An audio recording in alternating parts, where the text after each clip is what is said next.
vamos dar início à nossa leitura do texto As Bases Ontológicas da Atividade, do Pensamento e da Atividade do Homem.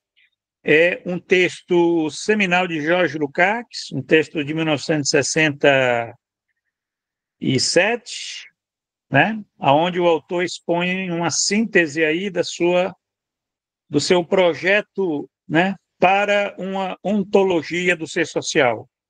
Então, nesse texto, nesse pequeno texto, que vocês podem encontrar aí no Google, basta digitar as bases ontológicas do pensamento e da atividade do homem, vocês vão encontrar esse texto aí em PDF. E é um texto seminal, um texto muito denso, complexo, mas fundamental para aqueles que querem entender a perspectiva ontológica de George Lukács. Então, nós estamos aqui fazendo a leitura, né? Eu e o professor doutor Matheus de Castro, da Unesp de Assis, né? Que está aqui comigo nesses encontros com Lukács, né? Numa leitura comentada desse texto.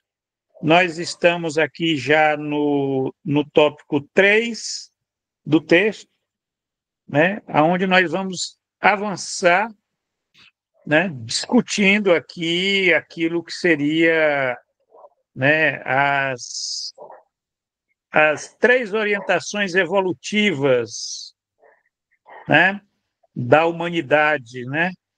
Isso é interessante, numa perspectiva ontológica, né? Como é que Lukács vê as 3 orientações evolutivas, as tendências do desenvolvimento social, né?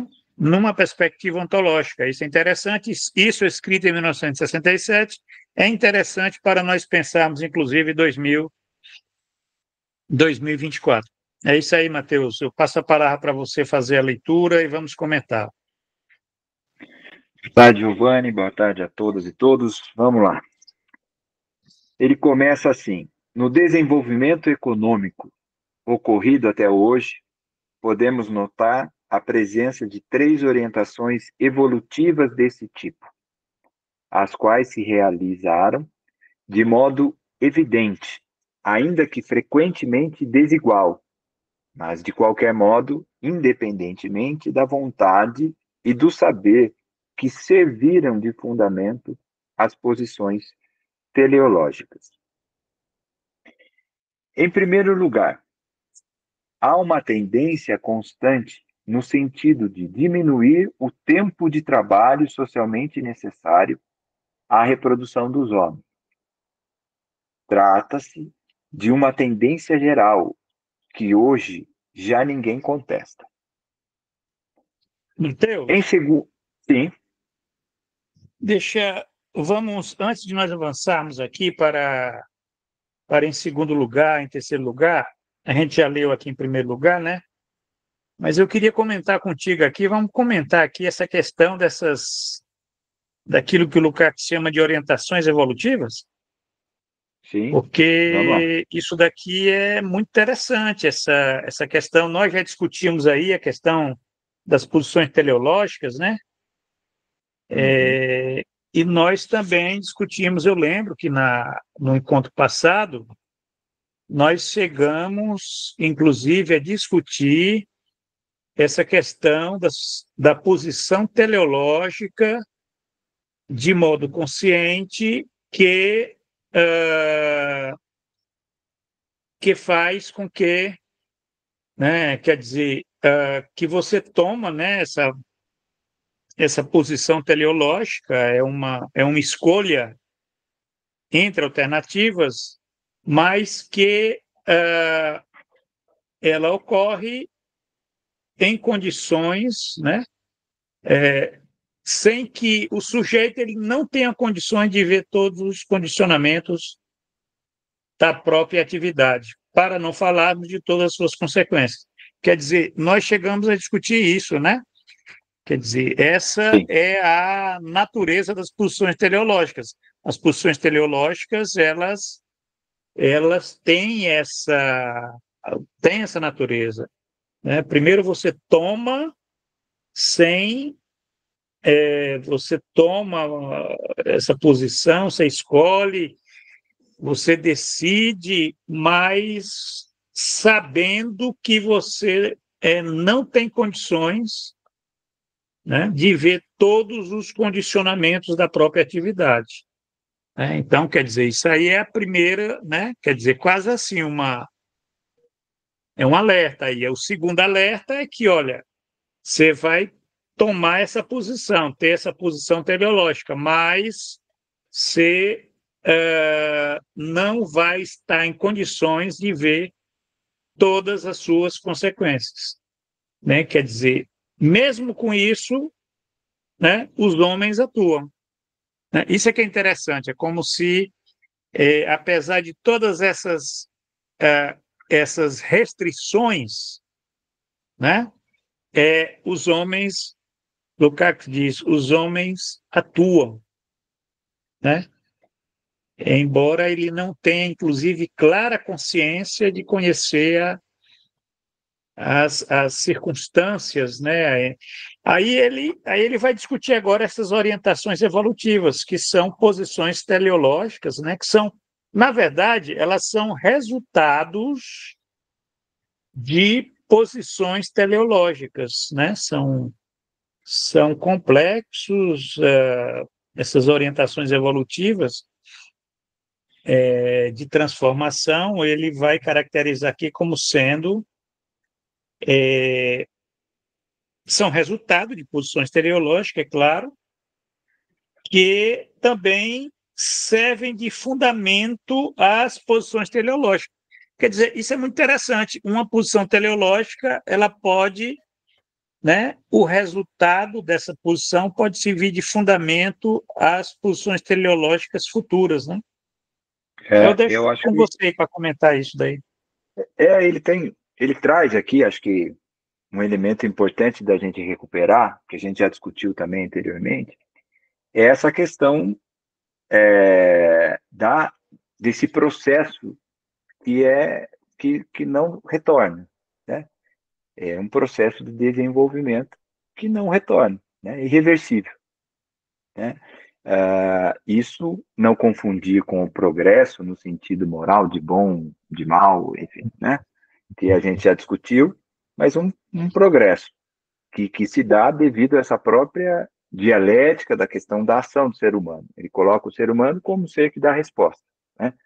Colocando telos no indivíduo e não no processo histórico. Então, essa finalidade teleológica, né, ela está na ação do indivíduo, esse indivíduo que faz a história. Agora, como que ele age? Fazendo uma escolha de um campo, vamos dizer assim, né, teleológico possível, um campo de possibilidades. Ele escolhe entre possibilidades que não foram definidas por ele, que são definidas por essas posições teleológicas anteriores que vão compor o processo social histórico, né? E aí ele vai escolher entre essas alternativas e não necessariamente sem a consciência total de todas essas determinações, mas enxergando algumas possibilidades, elas podem ser muito poucas que ele vê, e sem a consciência, né? Aí, e isso que você vinha trabalhando até agora, sem a consciência das consequências. E nesse momento, ele estava começando essa parte 3 dizendo: olha, o que a gente é capaz de fazer não é uma previsão, mas olhar, ele fala até, ele cita ali, né, aquela expressão pós-festa, né? O que aconteceu depois da festa, né? Então, nesse processo, a gente consegue ter uma compreensão de um desenvolvimento que se deu olhando para as coisas que já passaram, e essa compreensão ele vai separar aí em três orientações evolutivas, né? Ele fala, nós vamos falar de três. A primeira que ele cita é essa: a tendência de diminuir o tempo de trabalho socialmente necessário à reprodução dos homens. Trata-se de uma tendência geral que já ninguém contesta. Ele tá falando aí, né, jogador, dessa questão da mais-valia relativa, né, que se instaura no processo econômico e que permite, então, ao trabalhador mais tempo livre, né? Isso naquele momento. A gente tem que entender que ele está resgatando aí o capitalismo do século XX, 30, 40, né? E essa fase inicial do capitalismo manipulatório que ele vai falar, que vai se estender para a questão do consumo, né? Então é importante que esse trabalhador ele tenha tempo livre para ele continuar trabalhando para o capital na forma de consumidor. Hoje, as pessoas observam isso com muita clareza, a gente vê muita gente falando isso, por exemplo, dessa questão do trabalho de plataforma, né? Onde o passageiro vai lá e avalia o motorista de plataforma, enfim, mostrando que o passageiro está trabalhando também, o consumidor de serviço está trabalhando para a plataforma, né? Fazendo um processo avaliativo e tudo. E outras formas, enfim, de trabalho gratuito que a gente acaba fazendo com as plataformas. Então, hoje isso é muito evidente em alguns pontos. Mas o Lukács está falando disso lá atrás, né? O Lukács está de olho nessas 3 orientações evolutivas lá atrás. Então, essa primeira que ele cita, ela é fundamental para essa noção dessa expansão do capitalismo para além do tempo de trabalho produtivo, mas buscando aí a dimensão reprodutiva. Isso é extremamente importante para nós que somos da psicologia. Isso é fundamental, porque você consegue ter um olhar para a psicologia social, a psicologia do trabalho, ou psicologia organizacional, muito além daquela vida na produção, daquelas relações sociais que acontecem na produção, mas ampliar isso, né? E entender os impactos do trabalho e ter uma compreensão mais ampla do que é trabalho, né? Para a vida desse sujeito, né? E aí, obviamente, né, com bastante estudo e se dedicando bastante, entendendo a materialidade por trás das doenças, do adoecimento, do sofrimento psíquico, da produção da subjetividade ou das deformações da personalidade, como ele vai falar, o Lukács, né, a fragmentação e deformações da personalidade, enfim, que vão passar a fazer parte desse sujeito, né, envolto numa sociabilidade capitalista que extrapola aí a parte produtiva. Sei que eu me alonguei muito, se eu fui claro, Giovanni. Quer comentar Não, alguma coisa a é mais? isso, não. Eu acho importante esses comentários, afinal de contas, o nosso podcast é esse, a gente lê, comenta e conversa, né? Isso aqui é uma coisa bem livre, mas foi interessante que você colocou, né? Eu estava pensando aqui, é, eu li em algum lugar que alguém fala, que alguém falou que que na verdade o processo de desenvolvimento social ele é um processo entrópico, né? Quer dizer, a entropia, quer dizer, isso é o movimento da vida, né? Você não tem como, por exemplo, né? Você tem, por exemplo, aqui uma taça de vinho, cai e quebra, você não tem como fazer voltar isso, isso é irreversível, né? Então, se está lidando, quer dizer, de um certo modo, os processos ontológicos, eles são regidos pela entropia, porque, inclusive, no aspecto de que eles são cada vez mais complexos, né? Eles são cada vez mais complexos. Eles são desiguais, né? Eles se desenvolvem de modo bastante desigual e também são complexos. Isso é um princípio metodológico, né? Para a gente entender né, os fenômenos sociais, não ficar só naquela determinação, tal. Isso daí está.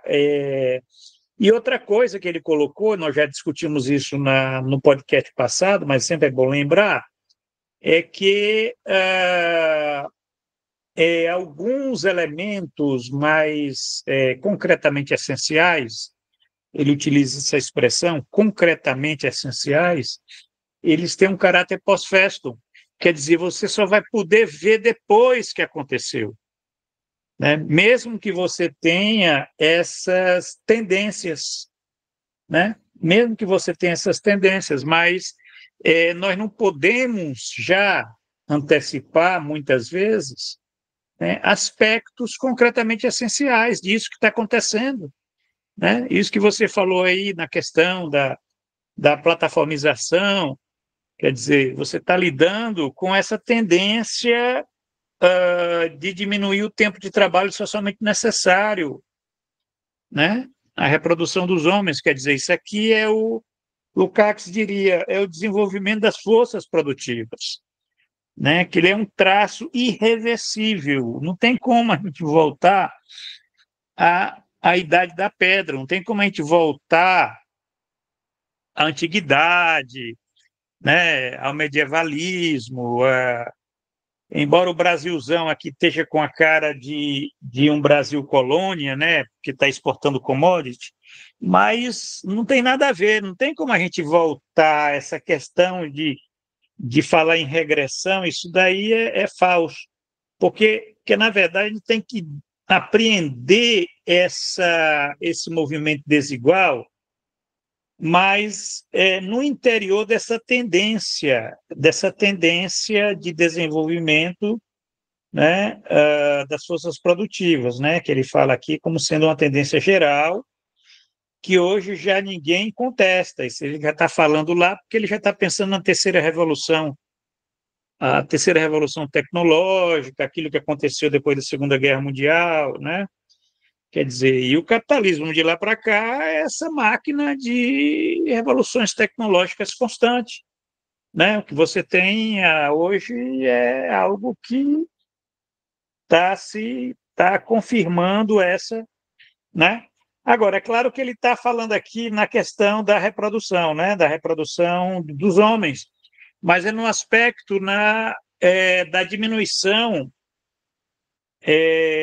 do tempo de trabalho socialmente necessário, quer dizer, você diminui o valor, né? Isso aqui é uma contradição. O Lukács não vai falar disso porque ele está no nível de abstração muito alto, né? Mas nós sabemos que isso, para o capitalismo, isso é algo que vai abrir um campo de crise.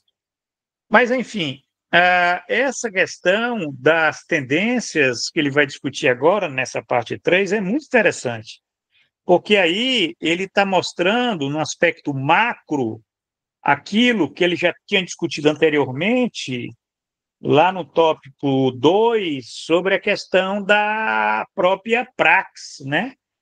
Da praxis, do trabalho, né? Isso que ele chama de razão ontológica fundamental, que é a causalidade posta em movimento por decisões teleológicas alternativas. Isso aqui é interessante, olha só. Causalidade posta, né? Quer dizer, é aquilo que você põe em movimento, é uma natureza que você põe em movimento.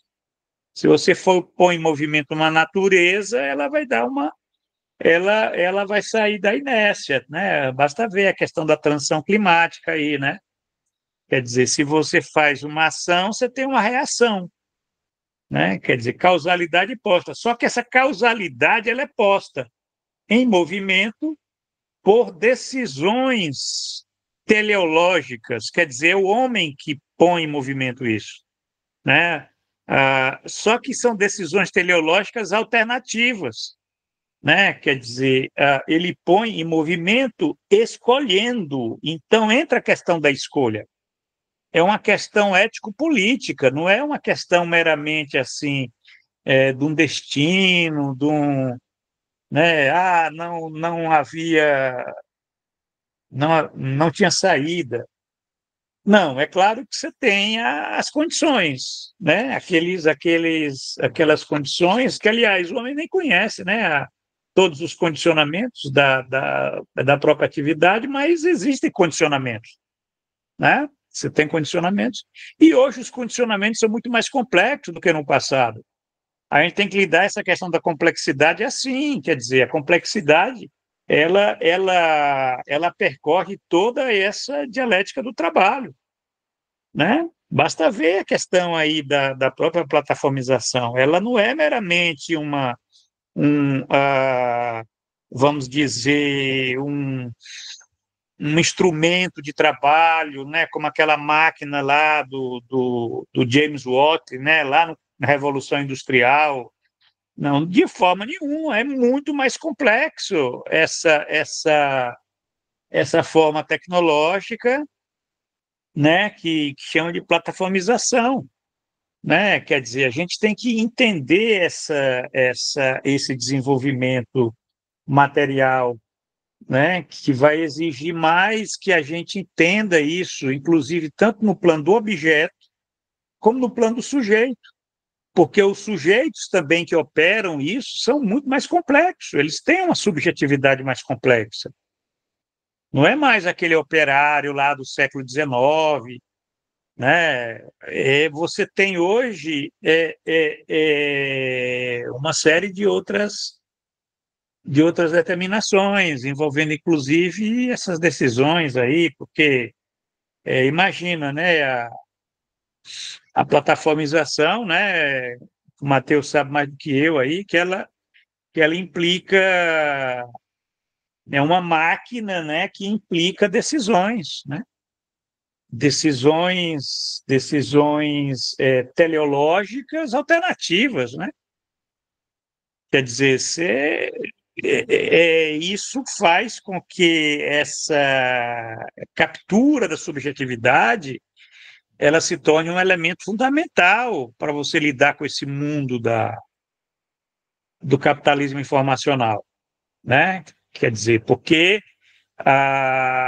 essas escolhas elas se dão a partir da subjetividade, né? O que é diferente, por exemplo, daquele operário lá da máquina fordista taylorista, né? A linha de montagem, né? Ali ele ficava no posto lá apertando parafuso, né? Enfim, mas é isso.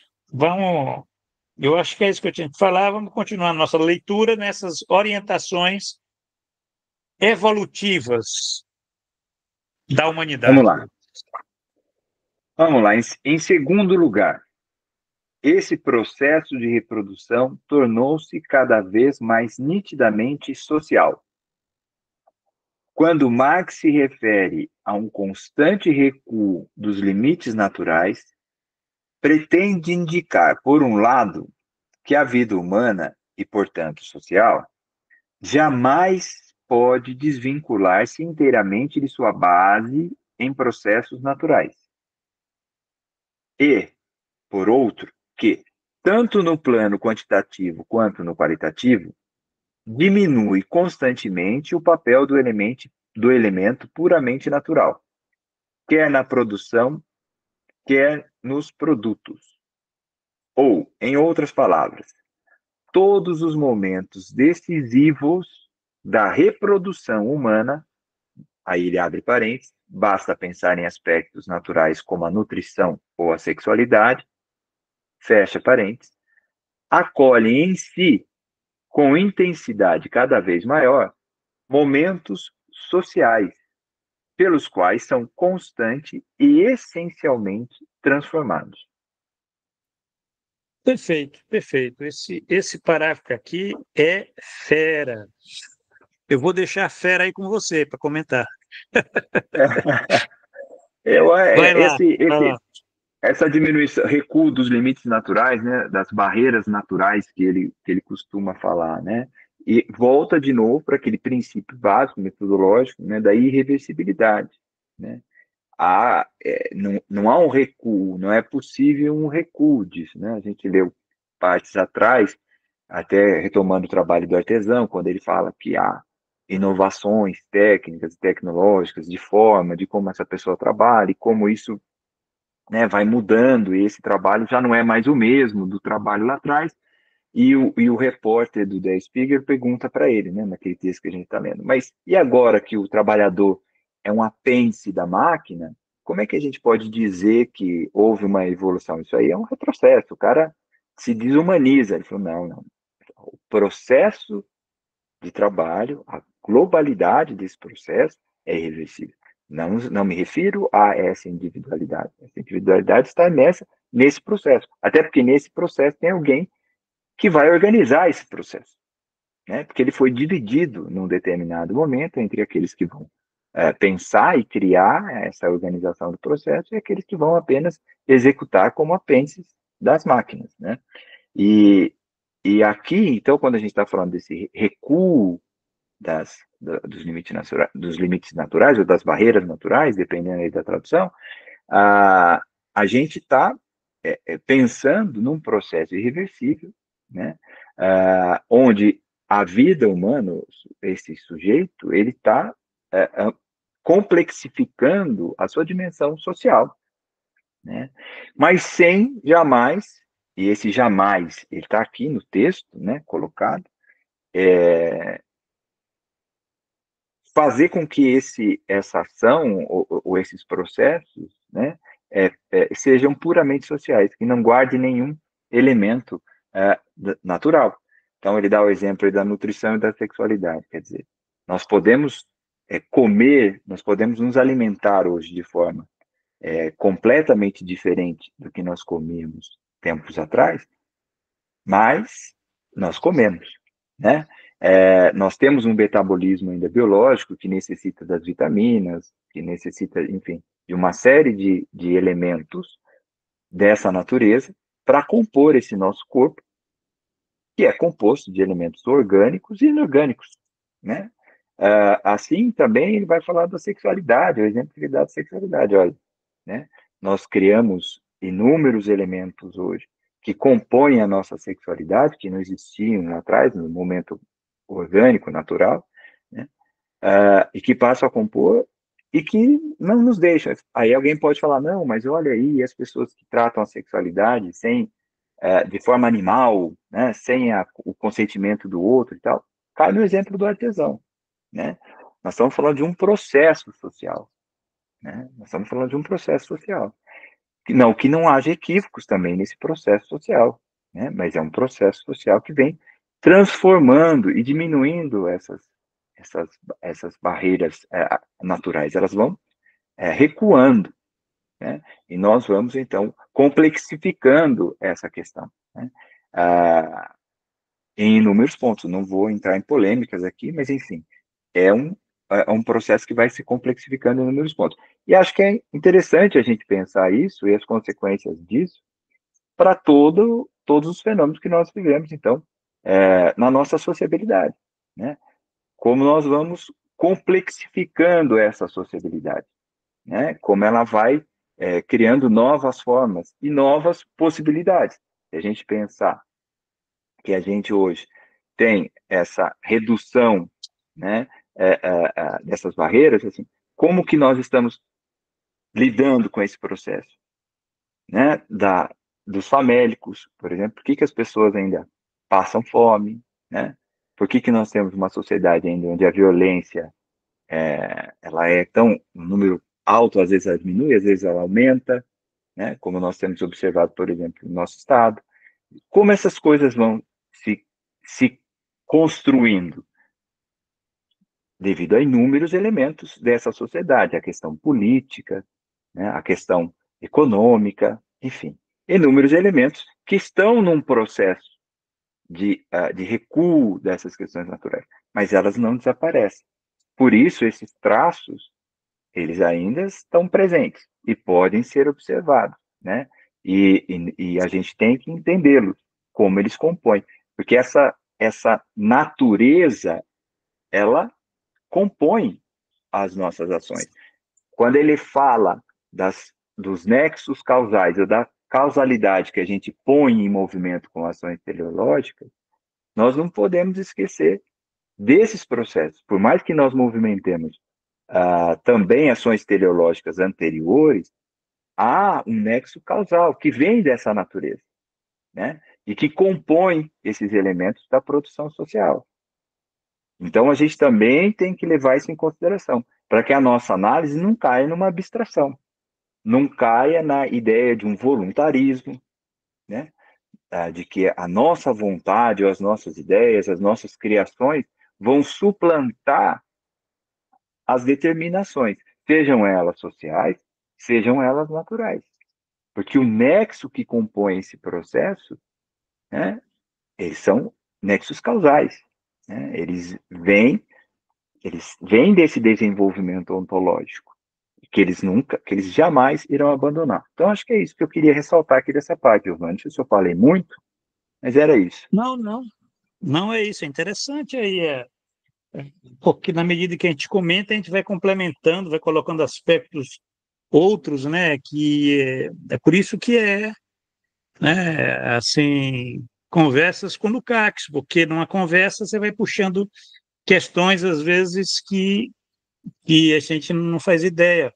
Mas eu tava tentando ver aqui, veja bem, essa frase aqui, ela é uma frase muito, muito, muito, muito rica, porque ela vem de Marx, e Lukács ele se apega nessa frase aqui do constante recuo dos limites naturais, né? Que na verdade isso é o conceito que ele tem de processo civilizatório, né? Quer dizer, o que é o processo civilizatório para Lukács, né? Para Marx, né?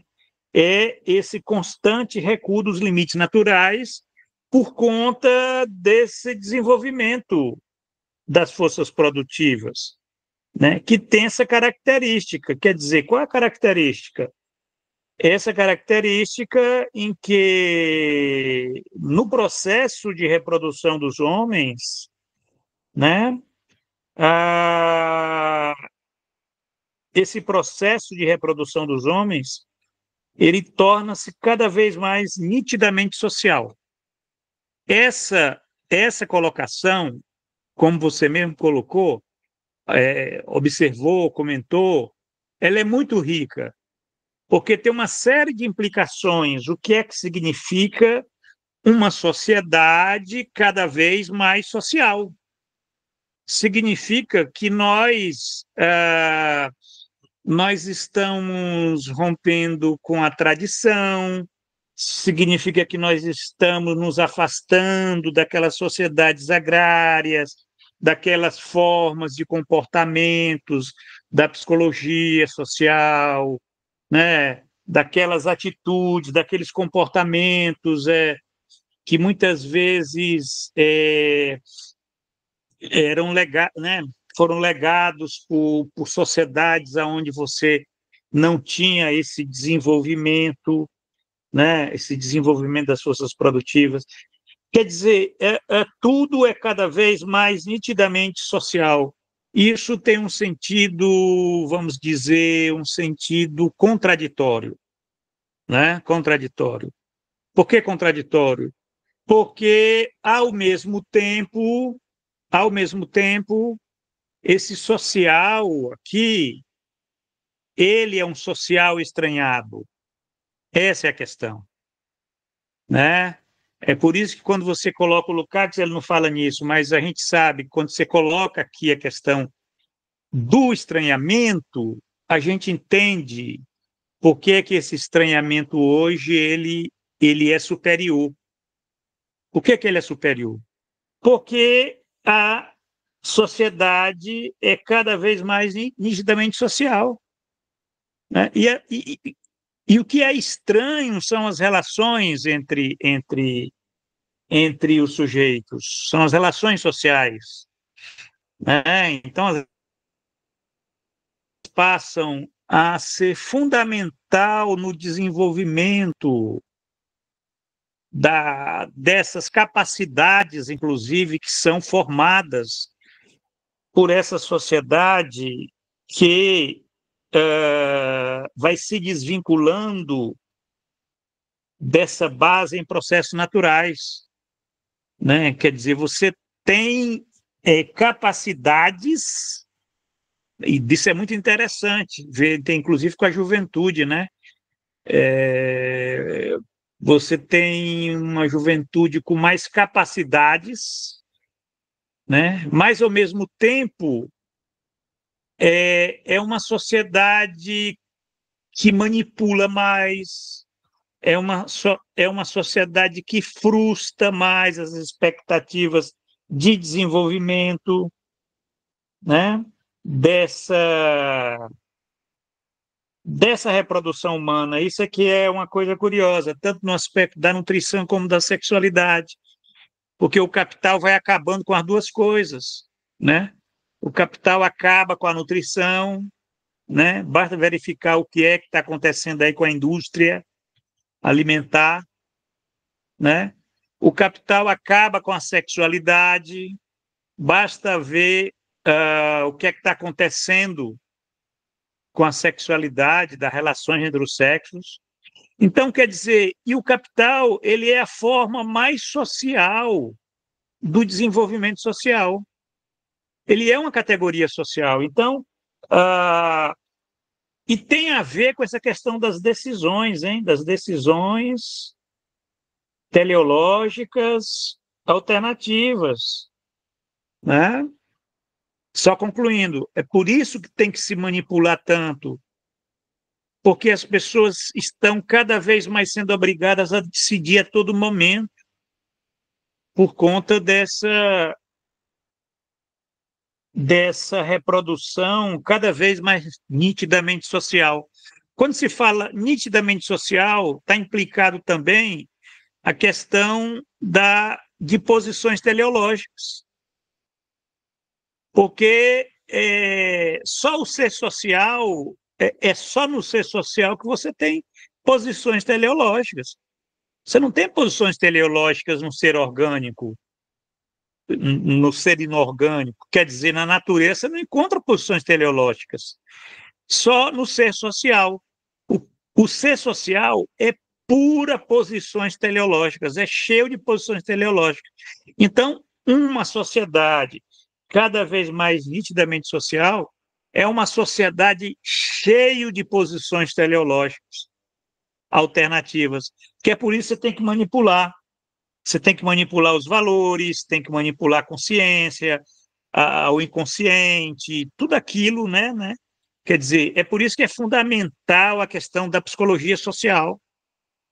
A disciplina mais fundamental que nós temos, depois da economia, né, da economia política, é a psicologia social. Né? Que, aliás, hoje está sendo utilizada como... Aliás, não é de agora, né? Sempre foi utilizada como uma grande ferramenta de controle social. Né? Então, é isso. E só se controla aquilo que é ameaça, né? Aquilo que não ameaça. Então, e o que ameaça para o capital é essa reprodução cada vez mais nitidamente social. Mais uma vez, essa posição aqui do Lukács, a gente falou, essa primeira orientação, ela estava cheia de contradição, porque quando você reduz o tempo de trabalho socialmente necessário num produto que é a mercadoria, nós sabemos o que é que significa, você reduz a base de produção de mais valor, né? Isso é muito... É para um sistema que vive, né? Vive do lucro, essa tendência aqui, ela abre aí um campo de contradição. E esse segundo lugar também abre um campo de contradição. Abre um campo de contradição. Porque é um sistema que vai ter que lidar cada vez mais com o social. E nós sabemos que o social, né, ele é um campo de ameaças, né? De ameaças no que diz respeito a isso que o Lukács chama aqui, né? De possibilidades, né?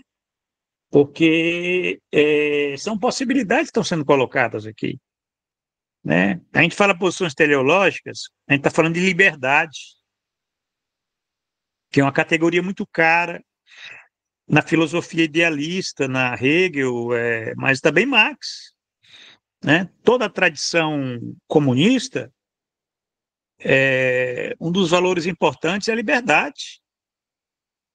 Agora, uma coisa curiosa, né, Matheus? Que a liberdade é aquilo que é mais venalizado, né? É mais venalizado hoje, né? Você fala em liberdade, mas, na verdade, você está falando de escravidão. Mas, exatamente por isso, você tem que manipular aquilo que é cada vez mais nitidamente social. né? Que só numa sociedade nitidamente social é que a liberdade ela é um valor, né? Há 500 anos não era, há 1000 anos não era, porque eram sociedades mais atrasadas, agrárias, né? Ô, Giovanni, Tradicionais, né? e É acho que isso. um ponto fundamental em tudo isso que você está falando aí é que a gente precisa resgatar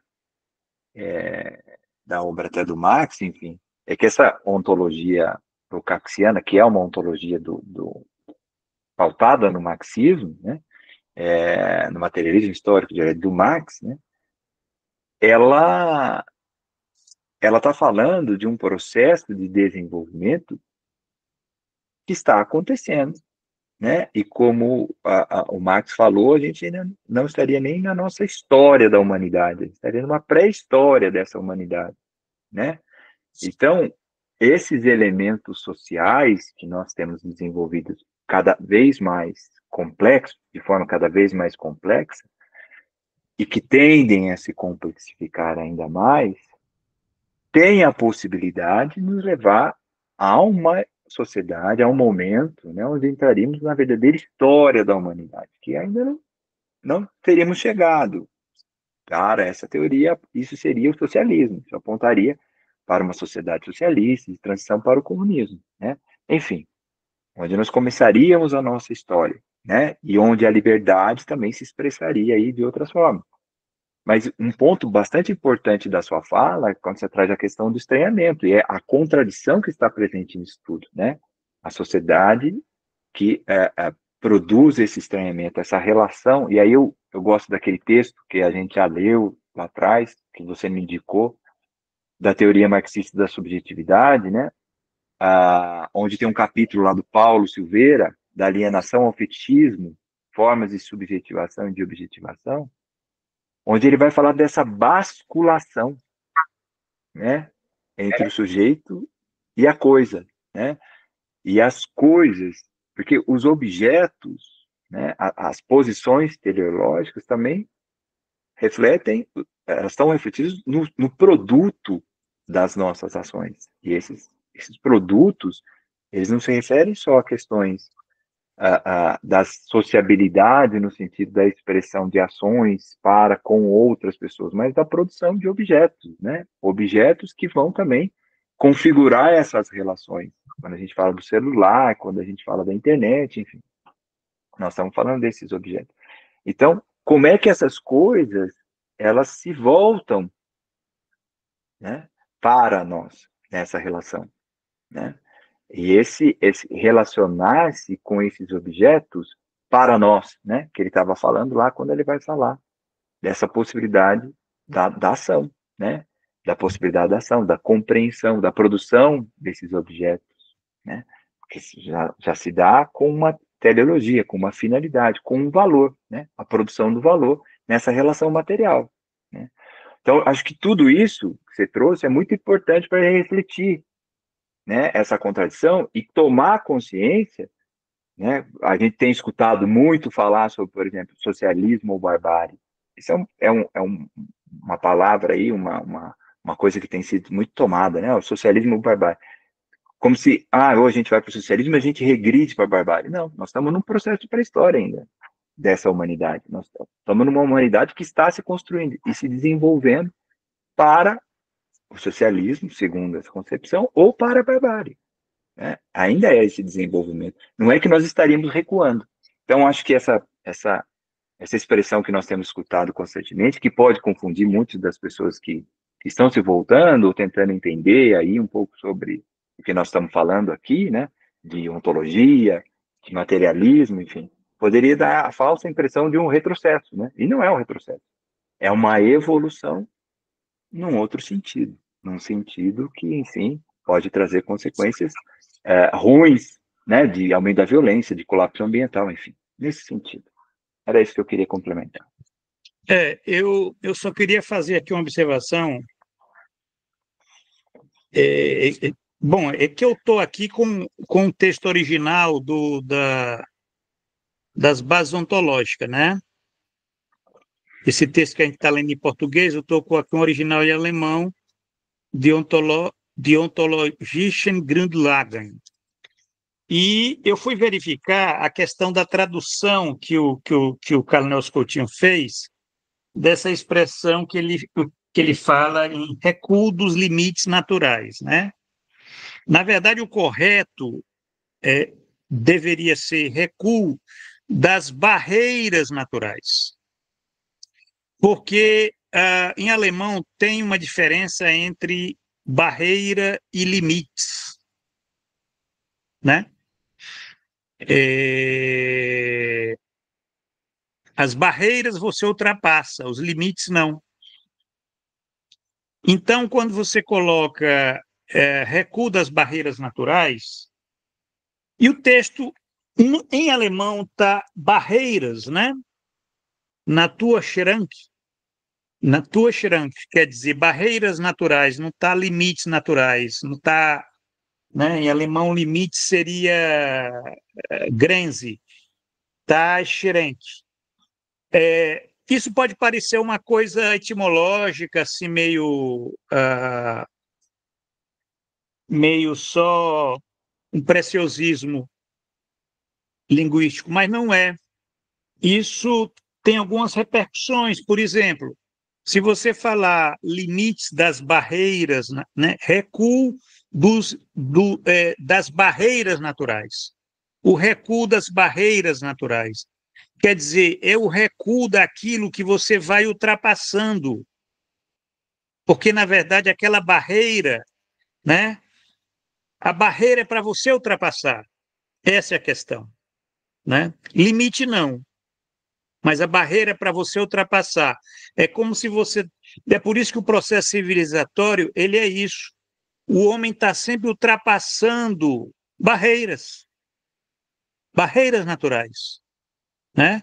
É claro que esse ultrapassamento, que é o próprio desenvolvimento das forças produtivas, né? E esse ultrapassamento, ele tem que ser visto assim, ele é complexo. Inclusive, né, você que estuda o Milton Santos, Matheus, você sabe mais do que eu, como uma das grandes preocupações do Milton Santos foi exatamente estudar essas questões da técnica, do espaço, enfim, que é um elemento da natureza, né, que são constantemente ultrapassados aí pelo... Né? Basta ver a inteligência artificial, né? Basta ver a questão da velocidade aí dos próprios meios de transporte, que foi o primeiro elemento aí para você reduzir o espaço ao tempo, né? Porque aquilo que você levava antes, você imagina quanto é que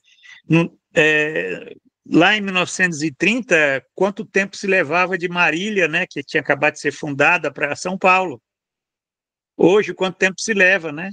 Então, quer dizer, isso aí é um exemplo de um ultrapassamento dessas barreiras natural, que é o espaço, né? Que é o espaço-tempo, né? Quer dizer, é uma coisa maravilhosa isso. Inclusive, os chineses estão desenvolvendo aí um avião, né?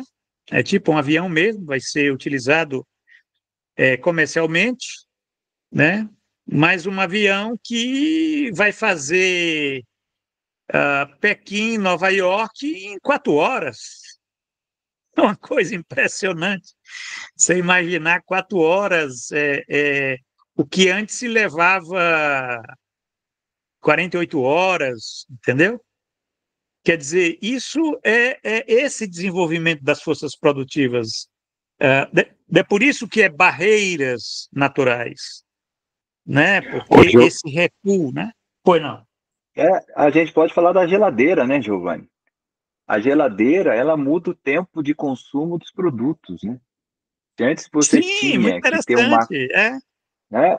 Ela é uma máquina do tempo, Exato. porque você pega um elemento natural, que duraria ali uns 5 dias, 3 dias, né, 7 dias, 15 dias fora da geladeira, quando você coloca dentro dele, ele vai durar 1 mês, 2 meses, 6 meses, né? Depende do elemento. Enfim, Olha só é, que interessante, né? você altera o tempo, mas você não altera só o tempo desse produto que vai ser consumido, você altera o tempo de vida da pessoa que vai consumir, porque se ele pode armazenar na geladeira, ele não precisa mais ir buscar esse alimento, seja no supermercado, seja na feira, seja na roça, né? Ele tem ali pronto para o consumo dele. E às vezes esse alimento já está até processado, às vezes ele já está até pré-cozido, ou enfim, preparado para um cozimento mais rápido, não precisa mais pôr no fogo, pode ser no micro-ondas, enfim. Você tem uma série, isso vai ter interferência na arquitetura da casa. Aquela cozinha que antes era gigante para você trazer as coisas da horta, trazer os animais que não ser abatidos para ser comidos como proteína, enfim, já não precisa mais desse espaço. Né? A cozinha ela começa a ser diminuta, ela começa a ser menor. Então, essa pessoa não precisa. E também sobra mais tempo para as outras atividades do dia, enfim. Nós estamos falando de economias de tempo, mas que se transformam, esse tempo ele vai para outras atividades, ele não se torna só ocioso ou um tempo livre, né? Mas a gente pode pensar até nessa captura desse tempo para o consumo, né? Que o próprio Lukács fala, enfim, né? E outras tantas coisas aí, né? Que você estava É, tocando com esses elementos dos recuos das barreiras naturais. É um recuo da barreira natural desses é. alimentos, né? Por exemplo. E isso que você está falando é interessante porque você já está lidando com outro elemento aí da reprodução dos homens, né? E que tem implicações, quer dizer, como você está lidando com processos complexos, né? Significa que você tem impactos em vários aspectos, né? Vários aspectos da reprodução, né? Você falou aí na questão da nutrição, do consumo desses produtos aí e tal. Arquitetura, enfim. Não, a gente pode ficar fazendo uma série de especulações aqui e a gente vai verificar como essa constatação, né, desse desenvolvimento aqui, dessa lei, né, porque aqui o Lukács não utiliza esse termo, porque é um termo meio maldito, mas que, na verdade, você está falando aqui de leis históricas, leis de desenvolvimento, né, que são irreversíveis, que são independentemente da vontade, né, do saber, né, quer dizer, queira ou não queira, você está lidando com aquilo, né?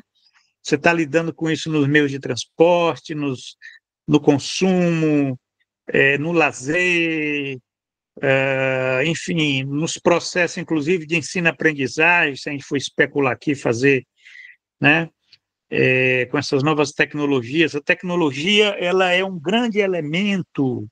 A tecnologia, né, aquilo que você falou, né, mais-valia relativa, né? Quando se fala em mais-valia relativa, você está falando em síntese, Uhum. tecnologia, né? Então, isso tem um impacto nos vários aspectos da vida, né? Nos vários aspectos da vida que não é só o aspecto da produção, é da reprodução, né? Da reprodução social, da reprodução dos homens, das relações né? Entre o sexo, né? Então é isso. Mateus, nós já temos aqui o nosso tempo aqui, né? Já de vamos finalizar o podcast com essas duas orientações e deixar a terceira para abrir o próximo ano? Pode ser, pode ser. Criamos um Pode ser? suspense aí para a terceira. Criamos um suspense para a terceira. Exatamente. Isso. Aí vamos entrar o ano falando de coisas positivas. Porque o Lukács ele não está falando aqui de aspectos, vamos dizer, ele está falando do processo civilizatório, entendeu? Uhum. Do desenvolvimento da humanidade, enfim, do gênero, da genericidade, né? Esse termo genericidade, né? Quer dizer, nitidamente social significa que aquilo que caracteriza o nosso ser, que é o ser social, vai se tornando cada vez mais nítido, né? Mais visível, Então, a filosofia de Lukács, ela é uma filosofia, eu não vou dizer positiva, porque pode causar uma má impressão, mas ela tem uma perspectiva de reconhecer processos, desenvolvimentos, né, que abrem possibilidades para a emancipação, né, para a emancipação. Agora, é claro que ele não imaginou o que ia acontecer nos 30 anos seguintes, né? 30 anos seguintes, ele não imaginou que aquela manipulação que ele estava vendo lá nos anos 60, nessas entrevistas aí que você está lendo, né? Ele tinha uma perspectiva já de que ali já tinha elementos de um renascimento do marxismo, de elementos de até de uma revolução social, né? Eu já te falei que havia perspectiva de alguns autores de que você ia ter uma revolução social nos Estados Unidos, né? A questão dos negros, a questão dos estudantes, tudo isso lá na década de 60, né? Guerra do Vietnã, tal. O Mesaros falava naquela época lá numa crise estrutural do capital. Então, mas o que a gente viu é o seguinte, que na década seguinte, né, Lukács já tinha morrido, década de 1970, o sistema deu uma tremenda resposta, né, uma contra-revolução profunda, né, que até hoje nós estamos imersos nela, que é o neoliberalismo, né, que abriu esse campo, inclusive, aí da possibilidade, não apenas da possibilidade, mas da realidade da barbárie social. Então, não é É, mais coisa do passado, né? Não é mais coisa do passado. A barbárie não é mais coisa do, né? Socialismo ou barbárie, né? Hoje, os termos são outros. Mas é isso. Então, no próximo podcast, a gente vai dar prosseguimento a isso. Deixo com você as palavras finais para a gente fechar o nosso podcast. Ô, Giovanni, eu agradeço mais uma vez aí, né? Estar discutindo com você o texto, fazendo essa leitura, e deixar uma outra dica de leitura aí para quem estiver nos ouvindo, desse momento que você fala aí, que é aquele livro da Noite Escura Alternativa. Eu me esqueci agora o nome do autor, Giovanni, você me ajuda? É o Alambir, né? Alan Beer, Alan Beer, É, da Grande que é um Noite livro Alternativa.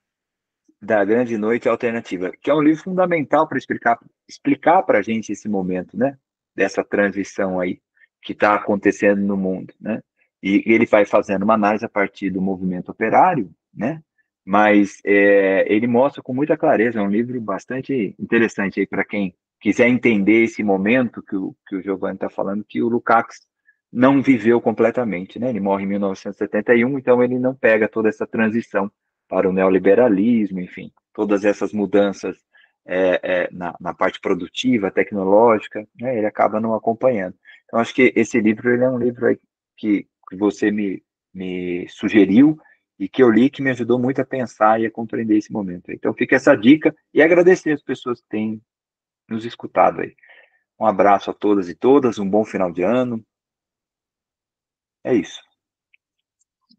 E até a próxima, é isso. Um Até a abraço a próxima. todos aí.